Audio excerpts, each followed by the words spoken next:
আমরা যখন কারাগারে যাই তখন নজরুলের গান গাইতে গাইতে, আমরা যখন মিছিলে যাই তখন নজরুলের গান গাইতে গাইতে। আজ জাতীয় কবির 127তম জন্মবার্ষিকী। আমাদের এই মহান জাতীয় কবির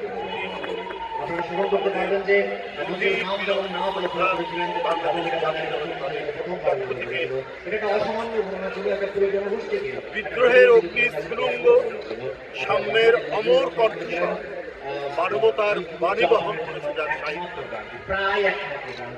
তার সাহিত্য কৃতির পরে এদেশে যত জাতীয় আন্দোলন, এই দেশে শুধু নয় এই উপমহাদেশে মুক্তির যত জাতীয় আন্দোলন, প্রত্যেকটি আন্দোলনে যার কবিতা, যার গান, যার সাহিত্য আন্দোলনকামী মানুষকে উদ্বুদ্ধ করেছে, তিনি হলেন কাজী নজরুল ইসলাম। আমরা যখন মিছিলে যাই তখন নজরুলের গান গাইতে গাইতে, আমরা যখন কারাগারে যাই তখন নজরুলের গান গাইতে গাইতে, আমাদের উপর যখন রিমান্ডে নিপীড়ন করা হতো তখন নজরুলের গান আমাদেরকে টিকে থাকার জন্য, আমাদের প্রতিরোধের যে অন্তর্প্রেরণা জাগিয়ে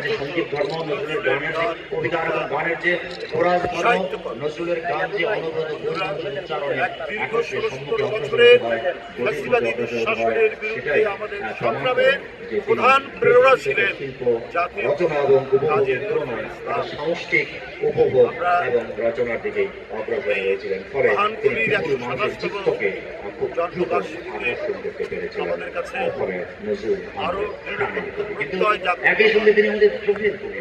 তিনি নজরুল যত ধরনের যখন রচনা শুরু করেছেন তখন বাংলা ভাষা যথেষ্ট বিকশিত, কিন্তু বাংলা ভাষায় কয়েকটা রসের আগুন জ্বালিয়ে দেবে।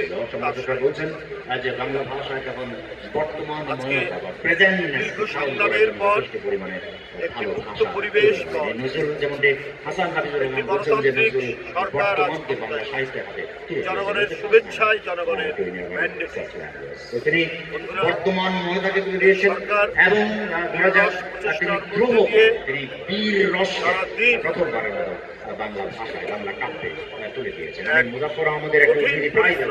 মুজাফফর আহমেদ আপনারা জানেন ভারতীয় কমিউনিস্ট পার্টির প্রধান বা অন্যতম প্রধান প্রতিষ্ঠাতা, নজরুলের বন্ধু।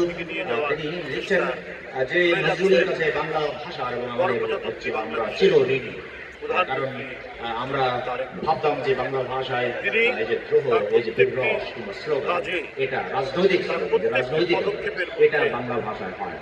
এটা ভাবতাম বলে মুজাফফর লিখছেন যে আমরা স্লোগান যেটা হিন্দুস্তানি, কিন্তু নজরুলই প্রথম যিনি দেখালেন যে বাংলা ভাষা বীর রসের জন্য একটা অতি চমৎকার আধার। তিনি ভাষার ভিতর থেকে শব্দ ভঙ্গিতে এবং শব্দ যোজনায় তিনি ওই বীর রসকে, তিনি রুদ্র রসকে তিনি তুলে আনলেন। ফলে আমরা বাংলার স্লোগান দেওয়া শুরু করলাম। এটা মুজাফফর আহমদের সাথে বুঝতে পারছেন যে মুজাফফর আহমদ যিনি অ্যাক্টিভিস্ট এবং রাস্তায় স্লোগান দেওয়া মানুষ এবং ভারতীয় কমিউনিস্ট পার্টির প্রতিষ্ঠাতা, এই প্রত্যেকটি ক্ষেত্রে নজরুল একটা বড় ধরনের প্রেরণা হয়ে আছে।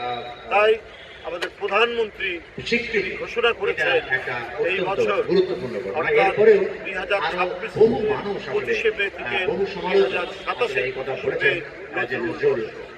আমরা এই বছর ব্যাপী নজরুলকে চর্চা করব, নজরুলকে অনুশীলন করব এবং নজরুল আমাদের জাতীয় জীবনে, আমাদের সামাজিক জীবনে প্রত্যেকটি ক্ষেত্রে তার যে লেখনীর মাধ্যমে তিনি যে প্রেরণা দিয়েছেন, উৎসাহ দিয়েছেন, উদ্দীপনা দিয়েছেন, জাগিয়েছেন, শিশু থেকে শুরু করে সকল স্তরের মানুষকে আমরা সেগুলোর উপর চর্চা করে বিভিন্ন কর্মসূচির মাধ্যমে সেটিকে সার্থক করে। আজও আমাদের মনে পড়ে সেই ছোটবেলার সেই কবিতা আমি হব সকালবেলা। এটা যে কত উদ্দীপনামূলক, এটা যে কত প্রেরণামূলক কবিতা, একটি শিশুকে, একটি কিশোরকে তাকে উদ্দীপ্ত করে তোলে সেটা ভাবা যায় না। তার বিদ্যমান অবস্থাকে অসংখ্য চিরকালের কবিতা পরিবর্তন করে দিয়েছে। সেই গানটি শিশুকাল already থেকে আমাদের আমূল পরিবর্তন চান এবং সম্পূর্ণ সুতরাং নতুন এই ধরনের জাতির এক সার্থকতম কবি নতুন ধরনের দুনিয়া কাজী চান, নজরুল নতুন ইসলাম, ধরনের জনগোষ্ঠী যিনি চান, উপমহাদেশকে জাগরিত এই যে করেছিলেন আমূল ঔপনিবেশিক বিপ্লবী শক্তির সত্তা, বিরুদ্ধে এই ব্যাপারটা লড়াইয়ে কিন্তু সংগ্রামে মধ্যে তার চাপা কবিতা, পড়ে গান, গেছে। নজরুল কিন্তু উপন্যাসের মধ্যে বাংলা দিয়ে ভাষার আমরা আজকে গভীর শ্রদ্ধায় কাজী নজরুল ইসলামকে আমরা স্মরণ করছি। গভীর শ্রদ্ধায় আমরা তাকে অসামান্য সক্ষম কার্যকরের জন্য নজরুল সারা বাংলা স্মরণ করি এবং তার আত্মার সেই মাগফিরাত কবিতাগুলোর কামনা করি।